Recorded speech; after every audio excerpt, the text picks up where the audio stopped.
Good afternoon. I'm Dara Bunjon. I'm the food enthusiast here at J Moore Living. I'm a food writer, food stylist, PR maven, and a frustrated baker. Those of you joining us live, drop your comments and questions for my guest or myself into the comment box, and you'll see me turn my head from time to time to check and see. So please feel free, jump in, ask your questions, make your comments. We love it. Today's guest is Pichet Ong, a chef, a pastry provocateur, restaurateur, consultant, and world traveler. His desserts have received multiple three-star reviews in the New York Times, a placement in Pellegrino's The World's 50 Best, and Michelin. He is a five-time James Beard nominee in multiple categories. He is a judge on Food Network's Cake Wars and Sugar Dome, Cake Wars, Halloween Wars, and Bravo's Top Chef, and has appeared in Netflix Explained. Eating and cooking are Pichet's hobby and heartbeat, and I can relate to that. Let's bring in Pichet. Hello, Dara. Good afternoon. Hello, Jay Moore. How's everyone doing? Jay Moore living. Everybody, everybody's doing fine. You know, whether you're in DC now, right? I am in DC now. I still have a home in New York, but I mostly spend my time in DC. My partner's here, my mom's here, my cats are here. Yes, and I saw your pictures of your cats. Um, so, other than doing the show today, what's on your plate to do? I have another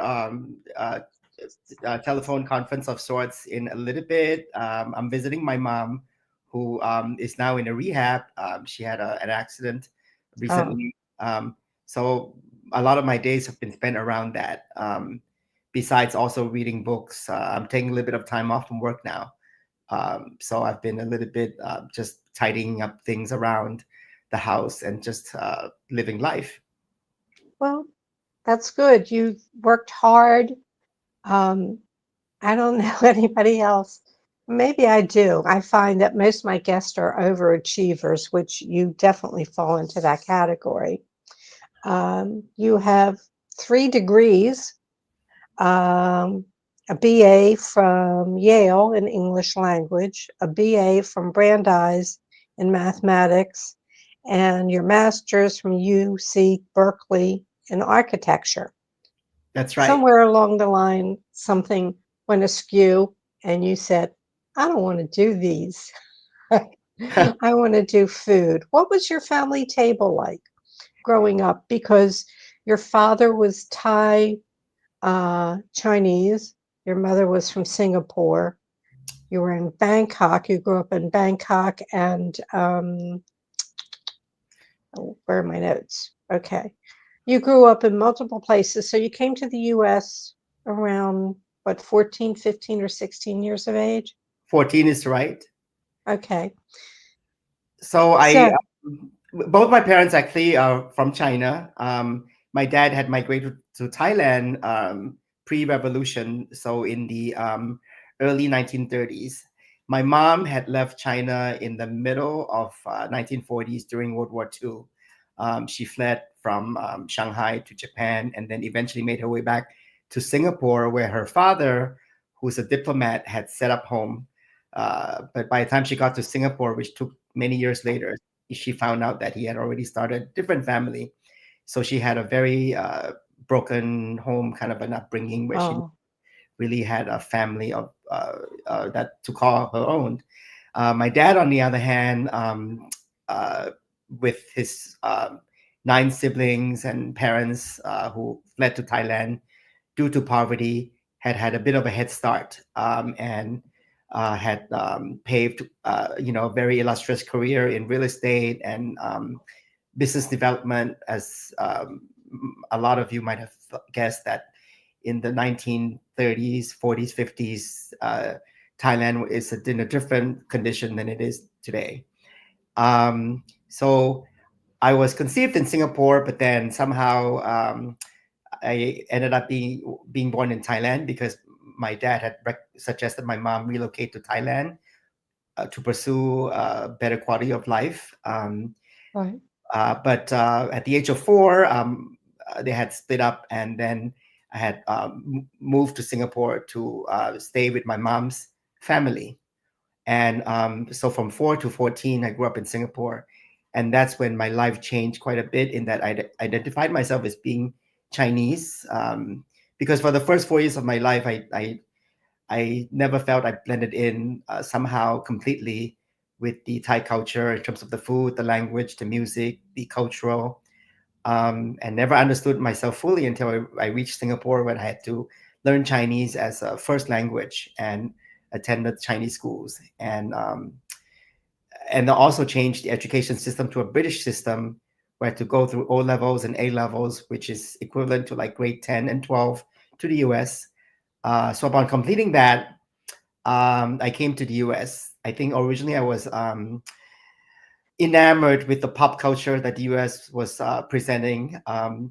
Music, Hollywood, celebritydom, opportunities, and creative arts in general. I thought it was very progressive, and a revolution that I can relate to.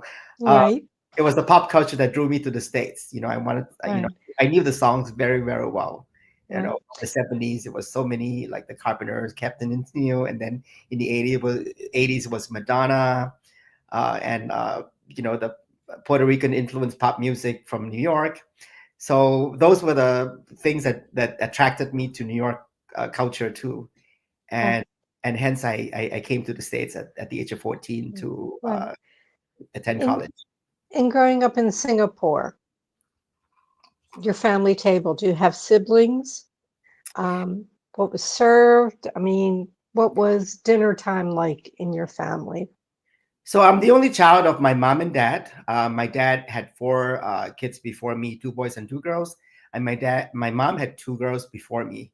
They're significantly older, with the oldest one being at least 15 years older than me.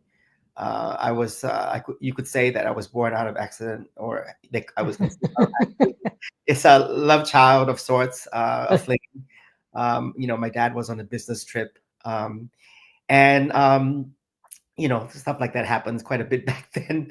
Um, and I would say in Singapore, I mostly had my own family of me and my aunt, who I lived with, my mom's sister, because I think at that time my mom was in her early 40s, and she had like gone through this mode of like that had like crisis of sorts, where she's like, what am I going to do? Do I go back into the workforce, or do I enjoy the rest of my life, or like that? For sure she's not having more children, but so I had a very stable life with her sister, who my aunt, who was a high school principal and had 4 kids of her own. And so the 4 kids, who are essentially my cousins, were the people I identified with as being my siblings. We had very Right. similar upbringing. We spoke the same languages. Right. In Singapore, being English, Chinese, and a little bit of Malay. Right. Um, and it was a very conventional Chinese style home, in that we What always, was dinner like? so dinner was always a feast of sorts. Uh, I mean, they wouldn't see it that way, but then there's always a lot of little dishes, a little bit of vegetables, and some and soup, that is always pre-made. So most of the dishes were pre-made, with the rice being the only thing that's cooked fresh and hot, and the soup being rewarmed up. But the main courses, which could be a little bit of meat, some fried items like chicken wings or fish, those would be like at room temp. It would be prepared during the day by a domestic assistants, who had those ready at the dinner table by the time we got home. And so there'll be like 6 of us, and then there will be 5 or 6 small dishes and hot rice. Right. Where did your sweet tooth come from?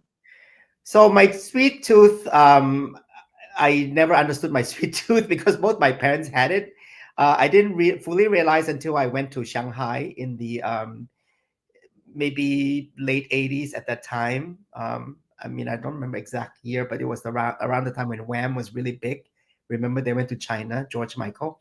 So that Right. was around that time that it was the first time I went to Shanghai and realized the food was very, very sweet.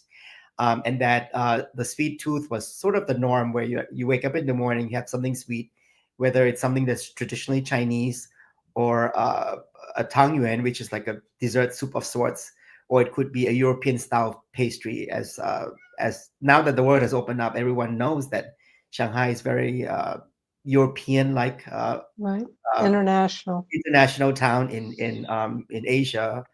And so the sweet tooth, I probably got it from my mom because she's still at today in her, like she's like 90 years old this year, and she's still having cookies or chocolates in the morning for Right. breakfast with Yeah. tea, and it's normal for her. But my dad, ironically, does the same thing. Even though they're not together, he has his dessert before his meal. So I'm going to say I got it from my DNA because we've had Okay. All generations. right. The DNA. I read something that you put chunks of chocolate in your coffee in the morning. Oh my God, where is that from? I used to put chunks of chocolate in my coffee before I knew better, but then now I actually make a ganache, and so that it blends better. It doesn't have those residuals of seized chocolate. Not that that bothers me because chocolate is delicious in any form, broken or not, to me. Right. I think you work with a chocolate company, Cad Cocoa. Cat Cacao. So that's a chocolate company that I have been working with. Maybe starting back during pandemic when coffee growers in Thailand were looking for an alternative item to cultivate and mature, so that they can have a new product that comes out of these farms. So these farms that actually grow durian and jackfruit and mangoes and all these wonderful tropical fruits had started coffee perhaps a decade ago, and now coffee is really, really big in Thailand Yeah. to the point where it's actually starting to export and has a very unique characteristic. And Right. now they're doing chocolate. So yes, so last year I went back to the same company to develop a line of products to for retail. Well, thinking of all the tropical fruits, if it grows together, everything sort of, you get those tones That's right. of those things growing together. It's just osmosis. It gets together. That's right. Uh, I was surprised when I really start getting into this. Well, you didn't train as a chef. Look where you are now. But you knew food and you knew where to go to learn. Your first job was Chez Panisse? Yes, I mean, I really followed my gut there. I love that restaurant. I was going to school there at Berkeley. Identified with the story of Alice Waters, having studied anthropology at UCB. But most importantly was the food. I thought it was very healthy, healthful actually, and then delicious, simple. I didn't. I mean, it was being marketed as French Mediterranean, and perhaps it is that, but I just thought it was really great food, regardless of any ethnic kind of cuisine type category. I was going to the cafe quite a bit. I took my parents there. I went there with my professors and my friends. At the time, I thought it was affordable, even though some of my friends didn't think so. There were Sunday suppers for $35. I mean, this was yeah, okay, it was early 90s, but I thought it was a great deal for a special occasion. Right. I got going back to women's chefs. We were in San Francisco for one of the conferences, and I did a tour over to Berkeley, and we went to the farmers market over there and had lunch at Chez Panisse. But you studied who you wanted to be with. Okay, so um, you're in Boston. You do. I'm going to find it. Um, Olive, Taught English. Todd English, New York, Tabla, the late Floyd Cardoz, Master of Spices. And this was all more like stagiaire or working in the kitchen because you didn't want to be an architect. You went through all this and you went, I want to cook. Well, I guess I could say that I never wanted to be an architect in a way. Wasn't a, I was attracted to education of it, meaning like you know, you study a little bit of history and anthropology and art, particularly like you know, drawing, freehand drawing, sketches, and painting. You study a little bit of science, you know, mostly physics and mathematics, and then there's an over, you know, there's an also an overall like feeling of professionalism that was associated with architecture that drew me to the education in the first place. You know, the fact that you could go for architecture without having uh, studied it, you know, as an undergraduate was also another big draw, because that just means opening me up to opportunities to learn new things, completely new things. And um and so that was why I went to architecture in the first place. But I always knew that it was going to frustrate me to always be in the like looking to be in the service of private sector, for example, like you know, pleasing clients, like wealthy people, and and entering competitions that you may lose, right? Like let's say you put in a design bid for a home. I saw through, as an intern, I saw my bosses who I respect dearly uh, going through these heartbreaks of like being misunderstood, and I just realized it wasn't for me. Because at the time I noticed chefs were getting celebrated. You could do whatever, um, and Right, and kind of, you know, not get away with it per se, but then be appreciated. And right, so that was like, that's more for me. Um, right. Pastry in the 70s was more, they didn't, the restaurants really weren't having many pastry chefs. It was usually something Simple, yeah, simple, like a custard or right. right? Or panna cotta. Well, that came later. That came later. Uh, Yeah. I know the history yeah, does really well in America. But let me take that back. It wasn't the 70s that I started. It was the 90s. But I I know, know, yeah. I know.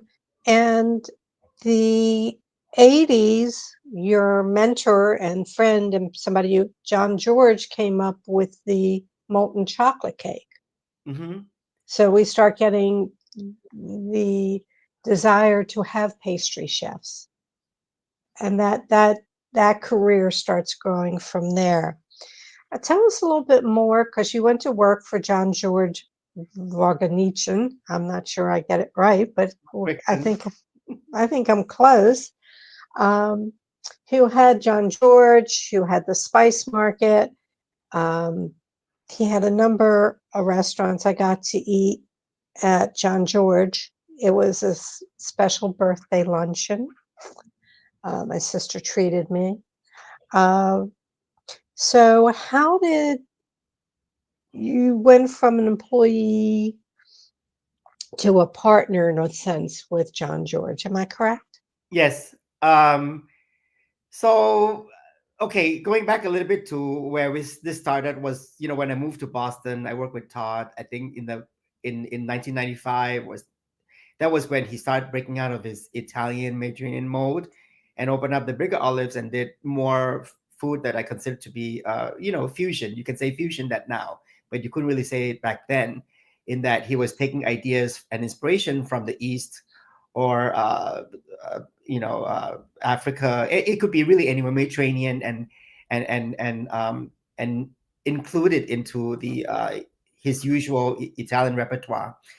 And then in New York, you had Floyd Cardoso, who was doing similar thing with Indian food and merging it with American menu format, or maybe European because he is French trained. And John George was obviously the one who was already been doing that the whole time with Vong, before we met. And Right. so when I met him in 1998, it was the right click in that he was opening a French restaurant, but he was deeply fascinated with Asian food. If you read up on Jean Georges or have understood his interviews, he would tell you that He worked in Asia quite a bit, particularly in Thailand, and was always more interested in eating family meal food rather than the French food that the kitchen was putting out for themselves.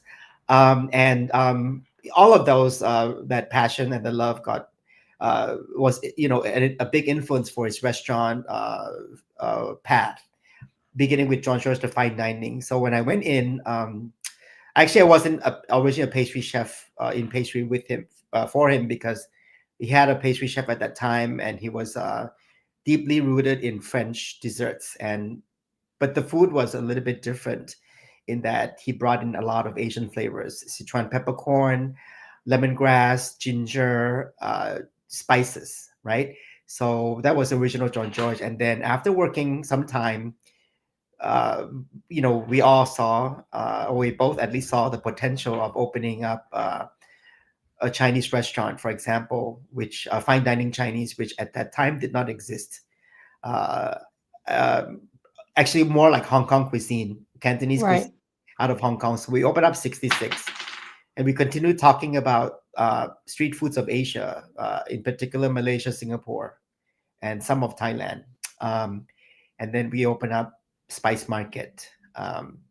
And I think if you look at the media world, for me, that was when I started to get recognition for what I do, because I was bringing in a lot of street desserts of Asia and putting them into uh, European chef-driven restaurant format in New York, and Right. it was a big hit and celebrated.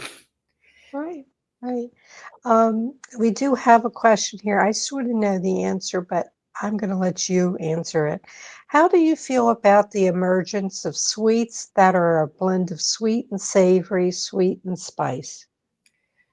So I I've always been fascinated with savory desserts, and the idea of using salt.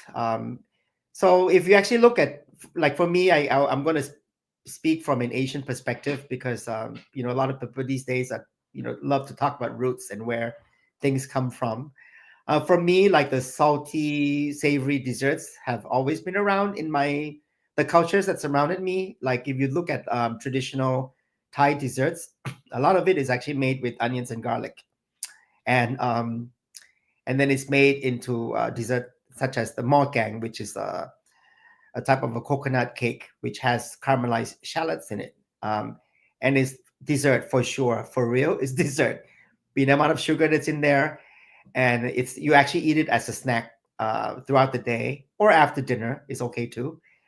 There's also an ice dessert, as the very popular uh, format dessert concept type in Thailand is anything on crushed ice. There's another one that has fruit and fried shallots too, for example. Similarly, in desserts in China, have some of them have pork in it, and and it's encased in pastry. So the idea of like a savory ingredient in dessert, eggplant is also widely used in Chinese dessert. So and salt too. Caramel and salt always goes well together. There's no such thing as making a caramelized coconut anything without addition of salt, because Right. salt, if you look at your taste bud, it makes your mouth salivate uh, in a way that you don't know how that happens, and then you really don't need that much sugar to make an item sweet or dessert like. No, your philosophy on desserts has been to create desserts that are sort of flavorful, health conscious, emphasizing pure taste over excessive sugar and fat. Um, uh, like reducing a fruit so condensed that you don't need to add but a bit of sugar. Mhm. I Sugar might be there, but just a hint that the fruit's natural sweetness comes through. Yeah, I love that the most, actually, the idea of cooking fruit. And I I think the cooking fruit really, I learned as I moved around and realized that fruits aren't the same. You know, in general, people always say California. If you ask a pastry chef or a chef, California is like a bounty of produce. Great fruits and so and so and so and so. But then I did spend most of my working time in the East Coast, where if you ask a lot of chefs, they will say the fruits are just not as great. And I had to learn to cook the fruits to give it flavor. But in the process, as you say, with the reduction of concentrating the flavors of fruit, it really can create a very nice after dinner dish or dessert that is just lovely. So sometimes I would take like a really well cooked berries or apples and with just cream, and it's just lovely. I need a tip from you because you've been a baking judge on these different shows. Next week, I am judging. It is a group of senior living homes that have a culinary competition. And they've asked me to judge desserts. Wow. That Is sounds. that am I lucky me or not? I don't know. But what should I look for? I know I'm going to look for texture, but if you were judging desserts, what do you look for? So the types of shows I've done has so many components to the categories that it depends, right? So I don't I'm going to assume that these will be simple desserts. I'm going to say that you do it based on taste, and that would be the number one thing, and then number two might be a satisfaction quota to see like if it satisfies you somehow, because at the end of the day, dessert, just like anything you eat, it's a craving, right? So I think you need to look to see if it satisfied that desire for something sweet or something fruity or sugar, or uh, does it hit the spot? I say that's the word I always use, Okay. hitting the spot. Well, I think on some of that, I think I tend to have a preference. So it doesn't mean that the other desserts aren't good. But if I have a big meal, I want something slightly acidic. I want that key lime pie, something to break all that heaviness up, but still be sweet. All right. So does it hit the spot? Does it satisfy me? Taste? We want to look for visual, so it looks good. And, So you so know, texture is a little bit technical also, because I also have recently learned that it's all very subjective with the technical, right? For example, you take croissant. What is actually like a perfect croissant? Because it's really, we're at the point where it's just everyone is baking them differently, and some people like a lot of holes, a lot of bubbles. So it's really just a shell as light as possible. If you were to ask me, I think that's way too much, because it loses its sense of breadiness in a way, and a sense of sustenance that I'm used to with my croissant eating life. Let's say in everywhere around the world, Japan, China, France, the US. But it is very impressive to see how much air you can incorporate into the layering between the butter and the flour, for example. So the texture is a tough one to judge too, because well, in a way, well, everyone is right. yeah. Well, some desserts just don't have any texture. So what I'm saying, we can always do old book pudding. Did you read that article? I did, yeah, it's fun. That had no texture. But Um, puddings typically don't have texture, but you can build it up. But I also find that a lot of people do like that. I mean, that's why the panna cotta was so popular, for so long. That's, to me, is the original pudding in a way, and it's the easiest thing to make if you have the proportions right. You pay attention to how much gelatin you're blooming, you know. yeah. So, well, thanks for the tip. We'll see. Uh, I went last year and I tasted all the bis. So they designated me just to desserts. We'll see. We'll see. Only six of those, and then I can eat as much as I want at the other booths. Some of the food was really quite good. So I think what happens with seniors in senior dining, when my mother was in a particular home, or where it was senior living, and she had her meals, she said, food doesn't taste like anything. And she keeps adding salt. And as we get older, we start losing our sense of smell. So the seniors can't smell the food. They're only getting what's on the tongue with sour, sweet, salty, bitter. If you want to go capsium, if you want to go umami, that's all they're getting. I would go there and I said, the food tastes fine to me. She just couldn't smell it. So that was sort of it. I digress. I get that. I have been, taking care of my both mom and dad for the last 10 years now. I get what you're saying. Yeah, When I cook for them, though, I don't put any seasoning at all. And I myself actually am getting used to that too at home. Is I just don't put any seasoning. But I feel like if you cook the product well and long enough, that you can spe- it it tastes speaks good. for itself. Takes for Well, itself. everything needs a bit of salt. Yes, for sure. Well, Yeah. salt, how does it know? It brings moisture in and it Oh, takes moisture out. How do it know? you know, um, if you're brining the salt, it pulls moisture in. If you're sitting there and um, pulling the salt out, I mean, it's just it'll take the moisture out of eggplant or right. things of that nature. It took me a while Well, I to like complete my thought. I like using salt to like you say eggplant, right? So I do it on meat sometimes. You cure it. It draws out the moisture and perhaps some of the unwanted excess water that's in the beef, and then you kind of wipe it out and then you sear the meat, and it gives a nicer sear too when the beef is dry as opposed to just watery straight out of the fridge. So Right, there's that purpose that I like to use the salt for. right. And I'm finding now sometimes we're taking other salty items rather than salt. I made I threw some stuff together to do like some sort of curry dish.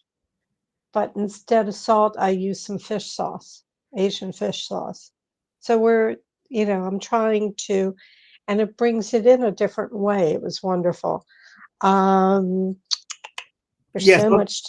right. Go So those ahead. salt is like the salt content in those is more of a seasoning and to give it that like flavor umami, right? So I also use the same similarly soy sauce and miso or any kind of fermented products that from the Asian supermarket shelves that add a lot of different tastes to whatever I'm cooking with. Right. Another question. What's your favorite dessert? Is there a single ingredient you gravitate towards? Dessert. I've always been a big fan of anything that is acidic. So berries. You mentioned key lime pie. That's one of my most favorite all-time desserts. Recently, I've been obsessed with lemon tart. I don't know why, but I just came back from Asia, like between Korea, Thailand, and China, and I'm happy to see a consistent offering of lemon tarts in any of the cafes that I go to, and compare them all. And then back in the US too. My most favorite dessert in DC is a lemon tart from pastis. Ironically, it's one of my favorite desserts of all time now, and I make it myself too at home. And sometimes in the form of like a cookie where it's like a thumbprint with lemon curd in the middle. There's something about that zippiness of lemon curd I really love. Well, it cuts through the sweet, and it's just a great balance. Even though Um, you make it, there is a lot of sugar that you have to put in to give it taste. right. Mm, so much, so much. All right. So I know that you're working with Filipino chef Paolo Paulo Dunca. Duca, yes. So last year, he opened up a string of restaurants, Hiraya and Caillou. So I went to help him in the beginning to get it off the ground. He's young and ambitious. I was there once, early 30s, and so realized he needed help, and I just was there for him because he was there for me when I opened Nihao, in Baltimore. He came to help me too, um, with special projects at Ni Hao. I mean, that was during pandemic. I think y'all remember it was very hard to find people who are willing to work or can work. Uh, Right. and he came to help all the way in Baltimore from, Right. I think he was living in Rockville at that time. So very thankful for the support Yeah. I have Yeah. from him. Yeah. Um, I hope one day, I don't know, I'm just not driving as much or going as many places. I don't know if that's a remnant of the pandemic or what's going on in cities, but you know, I know exactly where Nihao was because it was Fork and Wrench. It was a beautifully designed restaurant, but a lot of steps for waiters and chefs to carry stuff. Um, but there was always an issue of parking. Yeah, that's how it is with urban restaurants these days with the parking. I didn't find it so bad for me. I'm not sure it's because I was commuting every day during pandemic, and maybe there was just less cars or less people traveling then. But yeah, Right. the parking, I have heard I have heard complaints from guests about the parking. Um, but the space of Nihao, the stairs being a challenge, it's funny because it reminded me a lot of the restaurants that I visited in China or even Thailand that had the steps, where the kitchen would be on one level, everything would be done on one level, but then you have 3 or 4 floors to serve. We did install the dumb waiter, but it was just very slow, and so we ended up having to have Run the steps. the team run the steps. Yeah, Yeah. so we attracted a certain kind of labor force too that was didn't mind the steps. Um, Well, they're young, you know. yeah, Well, I know you're affiliated with a relay and chateau property in Hawaii. Did you travel there and then continue on to the continent? You said you had just been in the continent. So you did the Hawaii restaurant festival. And did you so leave from there and go to do the rest of your traveling? so Hawaii came about. How did Hawaii come? Oh, Hawaii came about during pandemic because there was a time when my partner and I and my mom, we were talking about maybe trying someplace new for a change. At that point, I was living in New York for 25 years. And Washington D.C. for almost a decade, and we thought, okay, maybe would try a different change in scenery, and we looked into Hawaii because at that time it was very peaceful and beautiful, and important factor was also easy to get vaccine. I don't know if everyone remembers, it was vaccine problems, mass problems, all Right. sorts of stuff happening around us, and we looked into Hawaii because it was just easy. And we got our first round of vaccine, second round, third round, really easily with no lines, and eventually I found myself employment and stayed in a relay chateau property uh, by a colleague that owns Hotel Wailea. So it became a natural transition for me. And my partner works for the government, and at that time, Hawaii was also had a labor shortage in his department, and so we stayed for about 2 years, and then uh, decided to move back to Washington D.C. Mhm. Right. The you're so accomplished with so many things. I'm curious what you can't do. Oh, um, well, so I think with everything in life, the first step, taking the first step into like an unknown territory or something you've never done before, is the hardest because you need one person to be to give you the opportunity, right? Or one person for you to convince to say, "Here, give me the opportunities. Give me the chance, and I'm going to be able to perform it." I think that's the tough step that one has to take. Honestly, like I've been cooking for so long, I still love it. Love baking. Love the restaurant industry, the chaos. I even appreciate, not appreciate, it's not the right word, but I even understand the changes in people's palates and demands, and shortage of staff, and maybe our perception of what is a good work-life balance has changed a lot since when I started. Right. What's considered toxic, what's considered healthy, for instance, have been evolving, and I understand all those processes. And But I still love it. I still can thrive in the restaurant industry, but I have thought that since I've already done 30 years of being in industry, that I thought of trying something new. Right. So when my You mom went into a home, I thought of looking into healthcare of sorts, like doing social work, starting off with like events, managing events, how they have these bingo games and scrabble games. And right. I thought of looking to that. So I did some investigation, and I don't know if it's for me, but I think that it's something that that I thought maybe I could give it a chance, um, Well, a great number of the population is in the senior homes, yeah. or going there, you Right. know. And I think it's completely relevant, and it hits a nerve, it strikes a chord with me too, because I'm doing the same thing in my life already. And so what happens if it's a job? Um, so I'm Yeah, going through that at the moment. I'm also intrigued by the whole misunderstanding of East and West cultures, in politics. In the misunderstanding of the economy, for example, of China, for example. So I've spent a good amount of time every year in the last 10 years going there with my parents separately. I take my mom there and I take my dad there. So I've spent quite a bit of time there and have understood the culture, economy, and how things work over there, a good deal, in particular technology. But it has also been misunderstood by the Western culture too.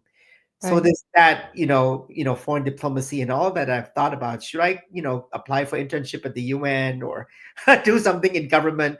Because it does fascinate me, and it does serve a purpose for myself and for the future generation. Well, I sort of know what the new talent wants to be, but aren't you working on some products, baking products, uh, desserts or packaged? Yes, I'm working with a company called Also Easy. It's a line of products that is going to hit the supermarket shelves very soon, of easy to make desserts at home, sort of out of the box but quality ingredients, and a unique perspective on it, because it has like a different flavors that will surprise you. So I think, but this is nothing new. I've been doing similar products for different companies from General Mills. I developed a line of ice cream for Haagen-Dazs, for example, for the Asian market, and then also for the US market. Um, a lot of it has to do with marketing in the end. The products themselves can stand alone. It has a lot to do with the stories and the marketing behind the products, that you know it determines whether it has a chance or not at succeeding in the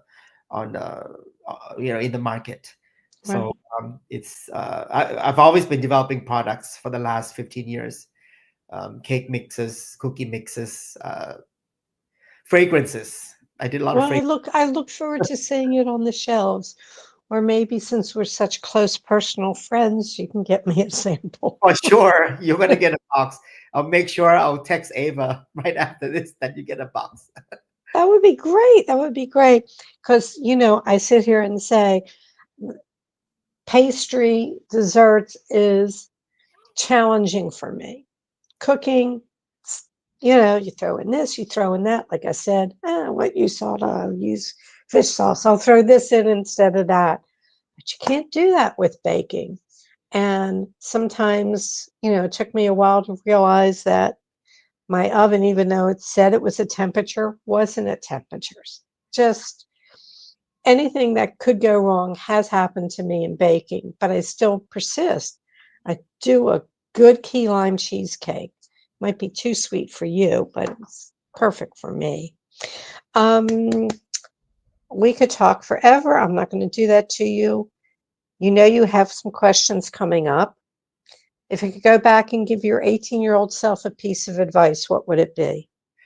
Oh, if I was back to being 18, I don't know. I'm going to say travel as much as you can. I mean, I did that, but I would say maybe travel even more. There's still, you mentioned that world traveler is one of my accolades or titles, but I still feel like there's so much that I haven't seen. And to quote, I don't remember who said it. Maybe you know Bourdain or something like to travel is to learn.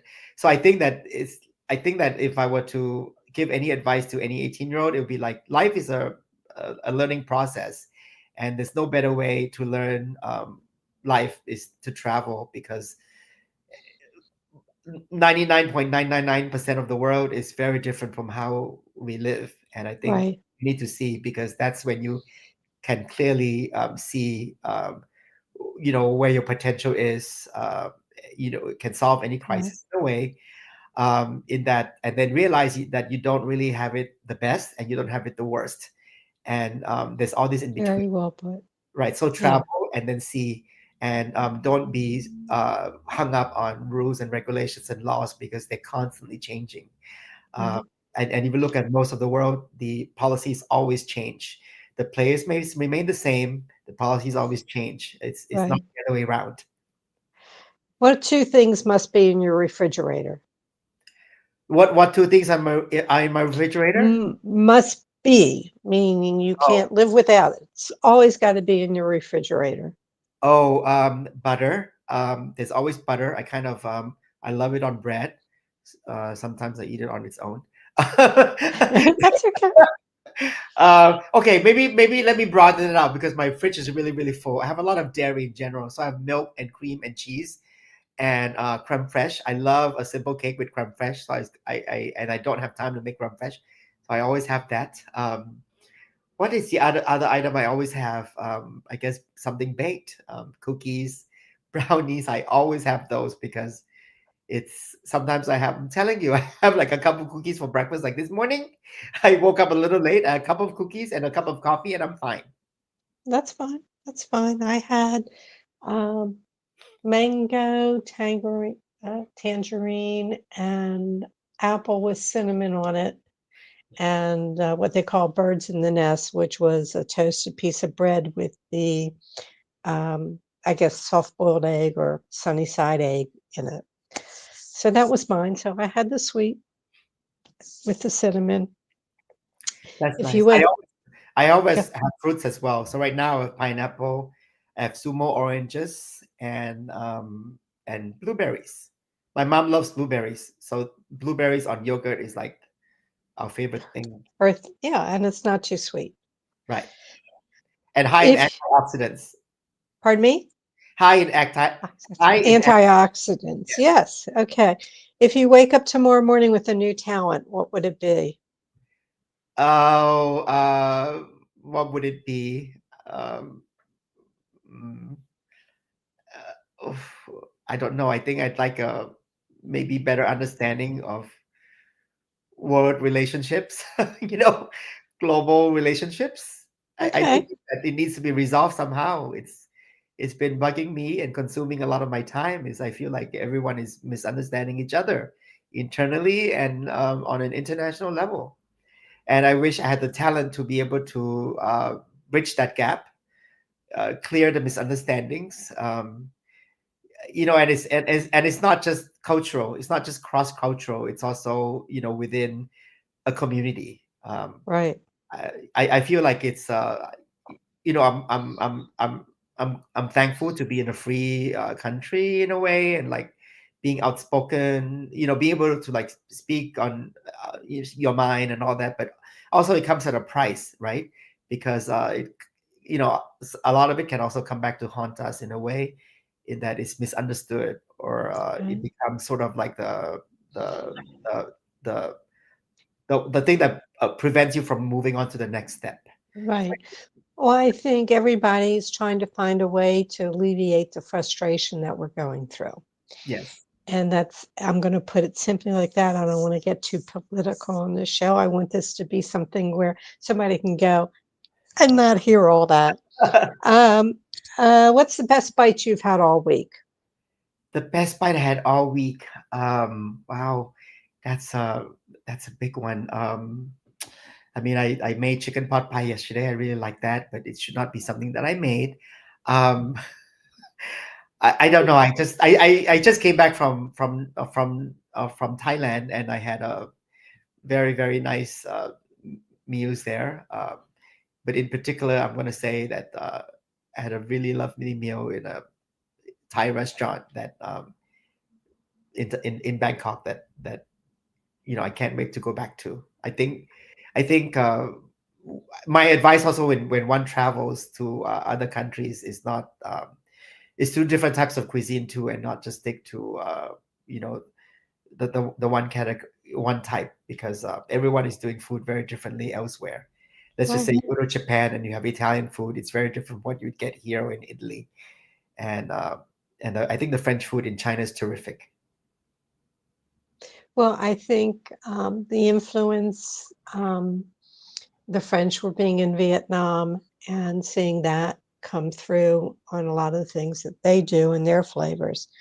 Out of Asian, I think I personally am drawn more to Vietnamese because it's lighter. That is true. It's a lighter, fresher taste, which comes back to desserts. I'm going to do this. Friends of mine owned a restaurant here in Baltimore, which was multi Asian flavors. They did whatever, but they were Vietnamese. And the summertime, I'd go over and she'd just do some lychees with syrup over the crushed ice with mint. And you were talking about the crushed ice. And that was simple, great. But Um, you could always do those desserts. So back to your comment about your fear of baking, I want to say don't think about so much about like reliance on the oven and flour, right? Or anything that requires like a proper kind of incorporation of fat and flour. I think you could also think about stovetop. I think in general it's easier, but think about the occasion of why you're making it. And I think if you think the end goal is to hit the spot and to satisfy, baking might be a lot easier than you think it is. yeah. Well, I think I look at it as being challenged. This key lime cheesecake. It was a good recipe, well written, and it took time. But I got when I brought it out, they said, "Where did you buy this?" I said, "I made it." Isn't that nice though? When Yes, when you can proudly serve something that you thought was going to be fearful for you to make. yes, I was very excited, and I made it once again after that. Um, I've been really keeping you a long time here, Pichet. That's okay. Everybody, to reach Pichet, before I forget, his Instagram and his Twitter account are both the same, which is Pichet Ong, and that's Pichetong. Okay. So you can reach him there, and he's on Facebook. So you can put that in and find him there. My last question, Pichet, is what didn't I ask you that I probably should have? Oh, I don't know. Surprise me.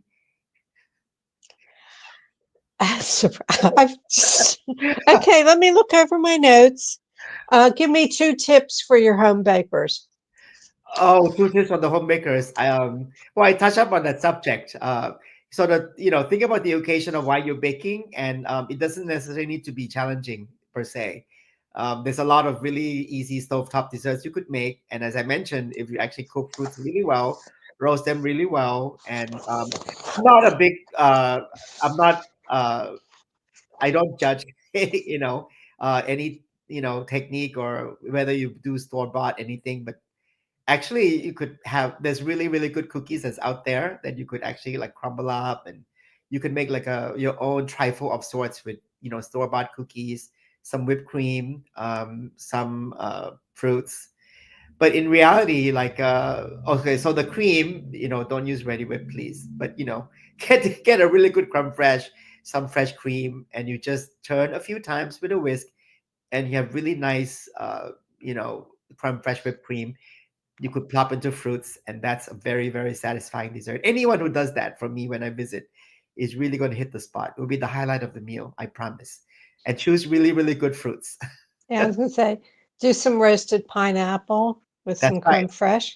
And pineapple is very forgiving. You could never overcook it. So these are things for you to take into consideration. But in actuality, for me, if you're serving fruits for dessert, it's best overcooked anyway. Like apples, who wants to eat raw apples for dessert? So I think that Yeah, the longer you cook it until it's brown or even like slightly burnt, it's going to be fine. Um, as long as it tastes good and it doesn't, it's healthful. That's right, ironically, that's how I view dessert is actually healthful because even though it's got sugar in it, but look at what it does to your mind and your soul, right? right. Pichet, I want to thank you so much for giving me so much of your time. And you might have broken the record. We're close to the hour. I thank you so much. I look forward to maybe one day you in DC, me in Baltimore. We get together, have lunch, come over, I'll fix you dessert. How's that for being ballsy? Okay, we'll do Okay. that. Yeah. All right. Thank you. Thank you. Mwah. Bye. Okay, everyone. Obviously, I enjoyed talking to Pichet, and he had a lot to say. And I hope you enjoyed the show. And I want to let you know, feel free to reach out to me via my email, food@jmoreliving, or at Dara Cooks on Instagram or on Facebook. You can also find me on Facebook, The Food Enthusiast. Next week's guest will be Diane Morrissey, Instagram cooking phenom with 1.4 million followers. A mother of six, she is known for her acute sense of humor and her easy and innovative recipes. A former caterer, Diane was an executive at Whole Foods where she oversaw the prepared food business and operations for all the stores in New York and Connecticut. She knows what people want to eat, so do tune in. You can sign up for Jaymore Living for their free This Week in Baltimore Eating News. It is go to the website, jaymoreliving.com. On the menu at the top where it says connect, click on that, fill that out, and then get the newsletter with recipes and the show and what's going on in food in Baltimore. All shows are immediately archived in video form on Jaymore Living's Facebook page and jaymoreliving.com. We truly appreciate it when you share our show with friends and family. Feel free to go back to our archives. Let's see if the mouth will work. Our archives and enjoy past shows. May your plates always, always remain full. I look forward to seeing you next Thursday.